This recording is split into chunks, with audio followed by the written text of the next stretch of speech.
The dirt mile has the shortest run to the first turn and an abbreviated stretch run.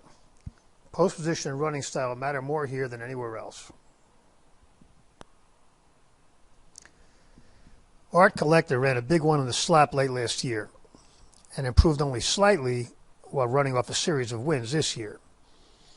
He may not have been fully tight for his last and should go forward, but there's almost no development showing and no reason to expect the jump he would need here.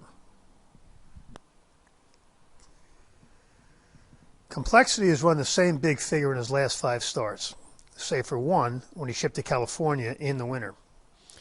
He also has very useful early speed.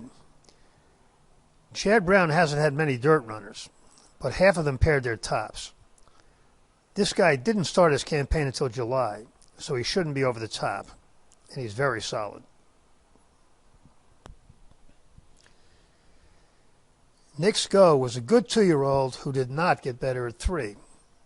Brad Cox got him last winter, and this colt came back off the layoff with a 7-point jump to an insane figure. Cox has gotten a lot of new tops recently, and several of those horses are running back in the Breeders' Cup. On his best, this is the fastest horse in the race, but he's tough to bet on or against with confidence. Mr. Freeze jumped to a big figure last year and cycled back to it at Gulfstream. He could be ready to get back to it again now, but this cycle was clearly worse than the last one, and this guy's been racing steadily for over a year. We're not going to dismiss Mr. Freeze entirely, but he might be ready for a break.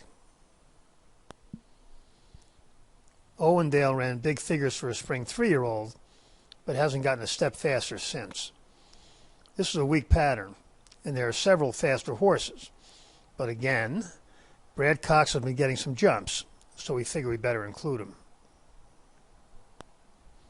Sharp Samurai ran twice on dirt with moderate success as a 3-year-old, and it took 3 years before his connections tried it again.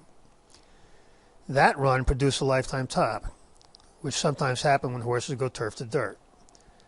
But that effort may set him back for a while, and even if he gets back to it, that won't do it.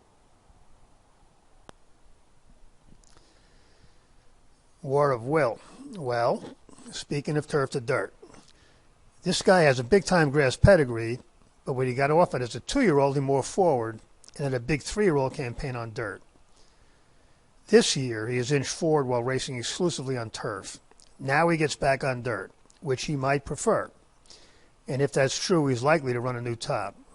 He will have to work out a trip, but War of Will is usable. The bottom line in the dirt mile is the complexity will have to go from out there, but he has enough speed to avoid getting hung too wide.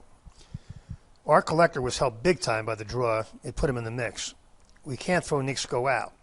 If the Cox horses are running, he could blow the doors off. And we have a bug in a bad place with War of Will. We have to use him. But this is not the best betting race on the card.